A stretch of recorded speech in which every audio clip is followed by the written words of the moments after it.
I could hardly believe that I had finally obtained all that I would need. A journey back to London was certainly in order, yet it would be a waste to have come so far and not seen more of the East. We still had fuel and some supplies. If I was wise, we could use them sparingly. There were further depths to delve. We would not waste our time with the North. Instead, the great South here still remained unmapped, and so we would set forth with the intention to do just that. It was March 3rd when we left Carlisle's haven behind, moving first over the Nablus Reef, then to something that emerged from the dark.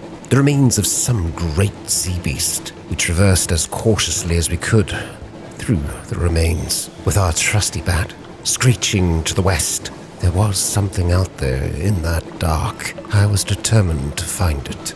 The crew believed we must be close to the Gant Pole, yet I could spy something different. A shell.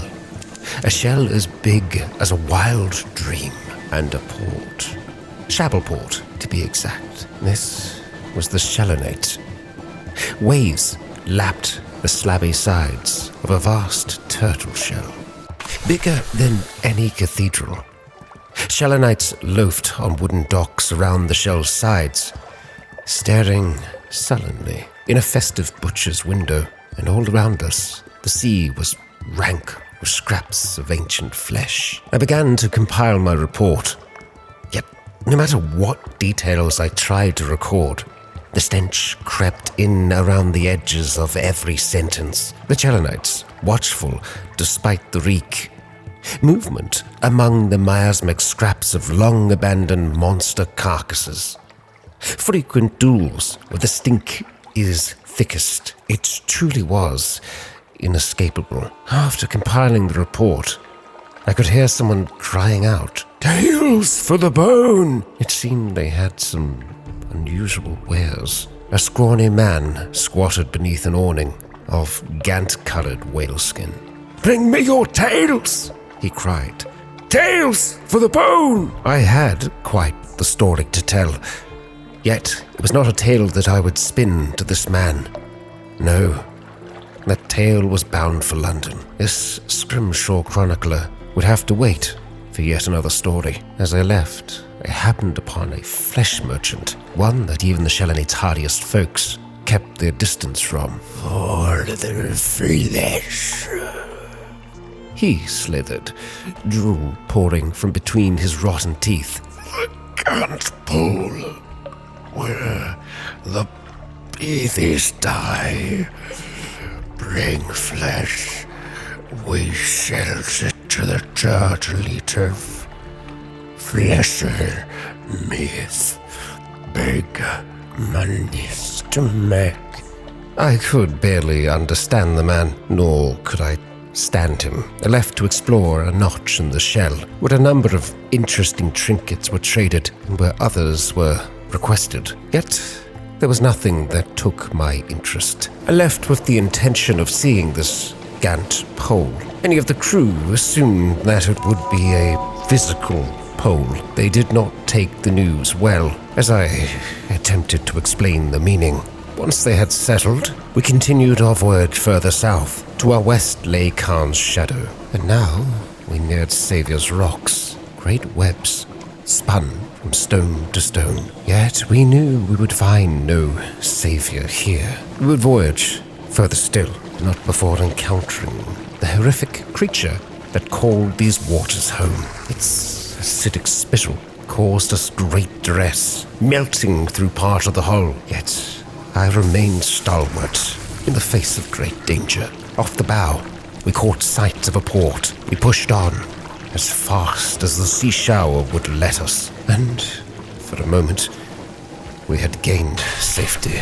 Or so it seemed. The port was known as the Nativity, and the rocks around here made the most peculiar noise. The constant motion, like pebbles on a beach. The glumness of the Nativity was broken by the reds and golds of freshly hung banners. Spider-worshipping weavers and widows guided their traders in readying their celebration of gratitude to the generous neighbors that silently watched over them from the shadows. I would have loved to have compiled a proper report, yet the silk traders of the Nativity were tight-lipped.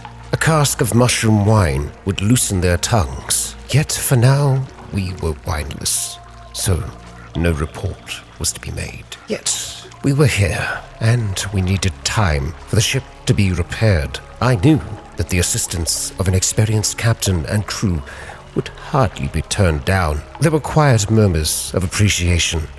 The traders of the Nativity have little practice showing appreciation, but at least they put in an effort. In particular, they not entirely accidentally let slip the secret of the Accord of Grace, a hospitality granted the visitors by the generous neighbors of whom they will speak no ill. They do, however, hint that this only applies to travelers arriving through the port. Those unlucky enough to run aground on the rocks can consider themselves. But no, a sorrow spider might overhear something that they would, of course, never say. When we sought to leave the festival, I was traced down by a rather haunted man. Please, I must leave this terrible place. The sorrow spiders will not take me back. Please. I nodded my head reluctantly, and this haunted doctor hurried aboard the ship. He paused, looking at the cursed wasteland of Saviour's Rocks. The lady said that I would never be able to get it back once it was thrown away. I see she was... Never mind. Is this my cabin? Yes, it is more than I deserve. He was soft-voiced, courteous, and rarely made eye contact, but I noted that he would stare at other people's eyes from afar. There was much that I wished to talk to the good doctor about, but for now, supplies were short. It would wait until London. Yet I was not against sharing a secret or two. The doctor provided an educational lesson. He was methodical and scrupulous. We spent an informative afternoon together. However, when I asked detailed questions on the anatomy of the eye, he growed reticent and soon ended the conversation altogether, complaining of a headache. It was perhaps a poor choice of words on my behalf, always putting my foot in it. Above us, an intricate web stretched into the darkness, where the shadows were never entirely still. Gossamer threads, stolen by the breeze, tickled the goosebumps on my skin. 1,000 unseen eyes promised a million more. There was no doubt silk to be harvested from the great rocks. Yet I valued mine and the crew's lives far more. There was little that we could do in the way of repairs, yet there were supplies that could be purchased for a steep fee, but a price that we would pay all the same. 10 units of fuel, 8 units of supplies. I would hope it would be enough to carry us home. Leaving the port, I would need to be cautious, or else our pursuer may discover our whereabouts once again. We traveled in the dark, narrowly, avoiding its detection. Our journey south did not go without trouble for long. Out of the dark, a radiant glow was spotted, a vessel of light, one that had its sights set firmly upon us. We pushed the engine, steaming forwards, their first strike missing, but with a flare illuminating the dim sea, their second found its mark, and in so doing, eviscerating one of the crew, aptly named Mark. Blood was spilt across the deck of the Sea Shower. Yet an opportunity to escape presented itself. An aisle emerging from the dark. Another flare burnt bright in the night, and we pushed on, with the aisle blocking its sight. For the moment, we were safe. The Sea Shower limped onwards. We were in strange waters, the description of which I recognized.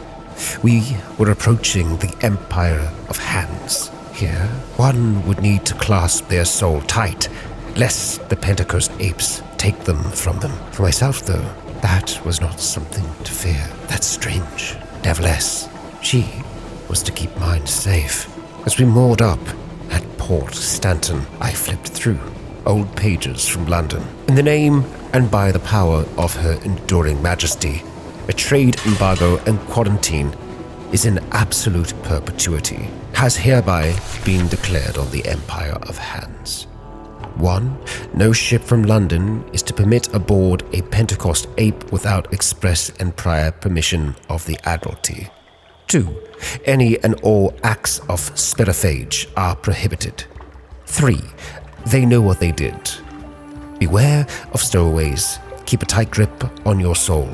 I closed the large book. What the Admiralty didn't know couldn't hurt them. With all the regulations in mind, I was surprised to be greeted by a mere itchy monkey in a tattered yellow robe, barely walking with the help of a ceremonial staff. "Hello!"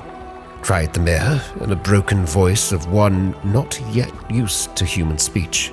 "Come, make yourselves at home, all souls. Welcome in bountiful empire of hands." The crew shifted uncomfortably. They knew the stories. It would take more than the natural beauty of this place to make most of them risk shore leave here. Here in Port Stanton, soul-hungry monkeys reluctantly tended this trading post, waiting for an opportunity to escape. Bloated fleas hop from ape to man and man to ape, gorging themselves without a care for which is which. Shore leave would be dangerous. The parasynthetic jungle holds many dangers. We would have to step carefully. There was no authority beyond the fence. Yet, the crew needed a break and a chance to mourn Mark. The locals here called this Shell Beach. It was a place of death, where the bones and still rotten carcasses of man and ape alike are left to the thirst of the Z. The carnal history of the Empire of Hands stretches out amongst the flies and the maggots of the apes who would be men and their stolen civilization. Something glinted, though, around the neck of a skeleton, a locket. I poked it, though it did not look like it was worth much. The Z infamously takes much, though sometimes it gives back. Perhaps this would prove to be such a time. As we attempted to journey further, the path through the jungle soon became dark and treacherous. The predatory eyes of desperate monkeys stared at us from behind every bush and tree. Exploring the island would have to wait for a more auspicious day. Instead, I sought to visit the mayor. The flea-ridden mayor scratched himself on a chair made of crates, surrounded by boxes of long-forgotten trade goods. As a 5-souled ape, he would be able to petition for membership of court. For now, the trade embargo has left him trapped on the outside. A 3-souled overseer with no talent for order. In better times, being overseer of Port Stanton gave the incumbent their pick of visitors to the Empire. Now it is a thankless task, as any to be found in the Neath. There was a chance to acquire some fresh supplies. Oddly, the Empire of Hands' natural bounty is edible. The monkeys would help us find that edible stuff for a fee, and with 20 echoes, it seemed acceptable. We acquired a crate of berries, fruits, and more. Most of them tasted unpalatably bitter, but they would do me and my crew no harm, at least in the short term. I left the mayor and instead turned my attention to the great Zeppelin.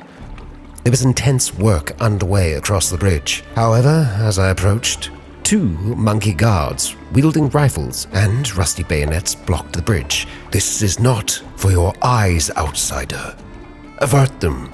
Walk away. Walk faster.